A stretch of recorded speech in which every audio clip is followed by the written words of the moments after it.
Ini momen Mas Rian, sentil Mas Yoyo. Andi trouble nggak tahu kakak, aku pas ambil jalur kanan. Nggak apa-apa yo, gue udah tahu, gue ngerti, gue bisa paham kok yo. Scania emang kalau disuruh ngesen kiri buat temen emang susah. Kalau ada teman rusak itu, apalagi kita bawa Scania kan, itu bawaannya emang susah, kaki dibuat ngerem, tangan dibuat ngesen juga susah yo. Jadi gue paham banget lah, ngerti banget. Nggak usah minta maaf, bang, kek gue. Biasa lah mas, kita ini apa sih mas, perusahaan-perusahaan kasta rendah mas. Jangan disamain sama kasta-kasta tinggi yang bawa bis harga 2,7 miliar. Andi tadi trouble dibawain, udah kok, udah disusulin penumpangnya. Itu secara nggak langsung kita nunjukin ke penumpang kita juga bahwasanya MTI itu kalau lagi ada trouble penanganannya cepet, hikmahnya di situ. Apa benar Mas sekarang, usaha apa saja sedikit sepi? Nah itu dia mas, karena kalian itu terlalu naif mas. Kalian tahu dong kalau kita ini abis survive dari pandemi. Kalian naif, kenapa kok gue bilang naif? Karena kalian berharap setelah pandemi ini berakhir kalian pulih ke titik di mana pandemi belum ada mas. Nggak bisa, ekonomi sudah mulai pulih dan beranjak untuk pulih, namanya proses. Paham? Makanya semua usaha saat ini nih kagak ada mas yang mengalami kejayaan saat seperti mereka sebelum COVID. Semua sektor, baik itu kuliner, baik itu apa namanya, sandang, pangan, papan, transportasi, sama sepi semua, lesu semua. Tapi seenggak-enggaknya alhamdulillahnya pandemi sudah selesai. Kita masih punya alat untuk berjuang, untuk fighting. Aset-aset perusahaan kita, tenaga kita, pekerjaan kita, itu kan aset mas. Aset pencari nafkah kan, alat pencari nafkah kita. Tuh, lu tanya sama teman-teman pengusaha transportasi apa segala, lu tanyain zaman ini sekarang nih sama zaman sebelum pandemi, ramean sebelum pandemi mas. Jauh sampai kemana-mana. Biarkan, kasih ekonomi waktu untuk pulih dan tumbuh. Kalau misal Mas Rian terpilih, bakal kasih program apa saja? Besok kalau sampai gue jadi mas, pilihan ini lu record aja kalau nggak percaya. Jadi pilihan gue di dapil 2 besok kalau gue sampai jadi lolos dari sono, suara gue gede, beuh mas. Jepara, Kudus, Demak udah kagak ada genteng yang dari genteng mas. Jalan rata semua, lebar. Jalan lebar semua mas. Rumah sebelah jalan tuh gue ratain semua. Gue aspal. Lebar jalan, transportasi maju, ya kan? Kalau transportasi maju akhirnya apa?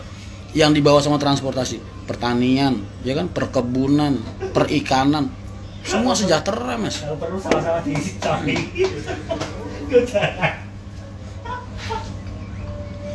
Janda-janda akan semakin mudah mendapatkan pasangan.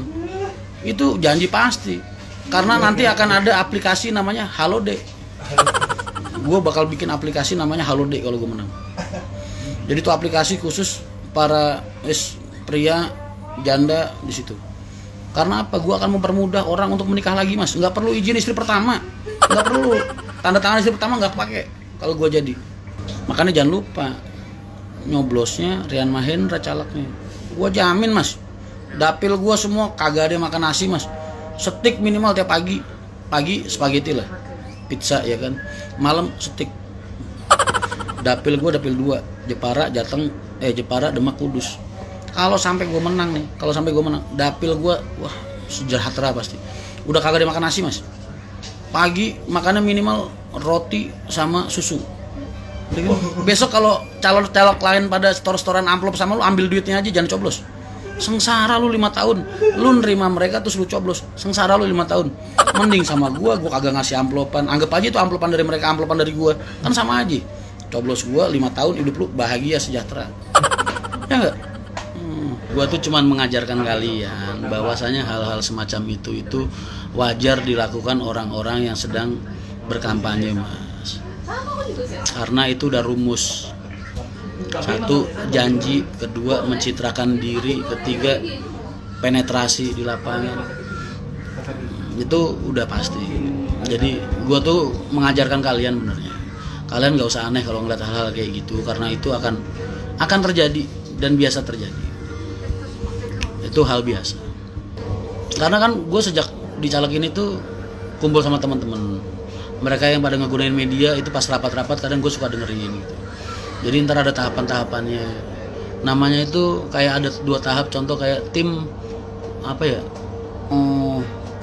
Tim pemenangan sama tim pengumpul apa gitu. Segitulah kerjaannya begitu. Berarti kampanye itu sama trade marketing. Iya, sama. Cuman kalau gua tuh nggak bisa, Mas. Gua tuh kan orang dari dulu gimana ya? Lu lihat vlog gua dah. Kalau kalian ngikutin vlog gua dari pertama sampai sekarang, nggak akan pernah ada satu momen pun atau satu skrip pun atau satu adegan ibaratnya yang gue mencitrakan diri di situ, pasti nggak ada. Semua apa adanya, nggak pernah ada cut, nggak pernah ada edit. Karena nggak bisa, Mas. Jadi orang lain tuh paling nggak bisa. Gue terbiasa menikmati hidup jadi diri sendiri gitu. Acara ke Bali bareng MTI, itu kira-kira dalam rangka apa, Mas? Itu acara tahunan kita. Kita 1 tahun 3 kali punya acara trip bareng ya. Kemarin kan udah libur setahun karena gue masa transisi buat kembali pulih. Jadi ntar kita mulai dari acara Balinya. Itu acara spesial khusus buat gue sama kalian. Makanya biro-biro nggak pernah marah sama gue. Harganya kan murah banget, Mas. Itu ini itinerary kayak gitu itu. Itu kalau di travel lain bisa 2,6, 2,8. Gue selama ini selalu jual lebih murah. Biro kadang, Mas kok jualnya murah banget sih. Padahal gue tahu dia pengen negor gue, tapi dia mungkin nggak berani kali. Gue bilang, Mbak nggak usah khawatir sih. Ini cuma acara tahunan saya sama teman-teman. Saya nggak buka biro wisata. Kok bisa murah dari mana aja, Mas? Satu contoh. Kalau bis misalnya orang umum nyewa ke Bali 21 juta, biro 20 juta apa 19 juta. Gue bisa 16, 15, 17. Makanya harganya bisa murah.